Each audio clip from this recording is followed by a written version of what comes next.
लड़की ने अपनी आंखें बंद कर लीं और बिस्तर की चादर को पकड़ लिया। उसके मुंह से अजीब सी आवाजें निकल रही थीं। हालांकि जैसे ही वह उसमें डूबी, उसने अचानक दरवाजे के बाहर कदमों की आवाज सुनी। उसे लगा कि यह उसका पति है जो किसी बिजनेस ट्रिप से लौट रहा है, लेकिन अप्रत्याशित रूप से उसे पता चला कि यह नया खरीदा गया रोबोट था। जब से रोबोट ने उसका रहस्य जान लिया, जीशी ने अब चुप रहने का दिखावा नहीं किया। उसने सोचा कि वह एक रोबोट है और उसने अपनी सुरक्षा कम कर दी। दोनों के बीच का रिश्ता थोड़ा सूक्ष्म हो गया। एक दिन जब रोबोट उसे मसाज दे रहा था तो अचानक उसके मन में बुरे विचार आए और वह उसे चूमने से खुद को रोक नहीं सका। उसे लगा कि जीशी चाहेगी कि वह ऐसा करे।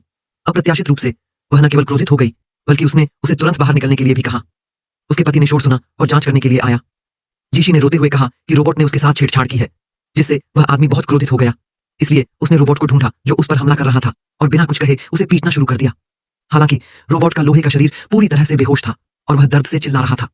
कोई और रास्ता नहीं था। आदमी केवल उसे स्टैंड बाय मोड में रख सकता था और फिर रोबोट की 4S दुकान पर भाग सकता था और मांग कर सकता था कि उसे कृत्रिम रूप से नष्ट कर दिया जाए। अप्रत्याशित रूप से रोबोट उसके जाते ही जाग गया। उसने जीशी को ढूंढ लिया जबकि वह आदमी घर पर नहीं था और उसके साथ एक इंसान होने का आनंद लेना चाहता था।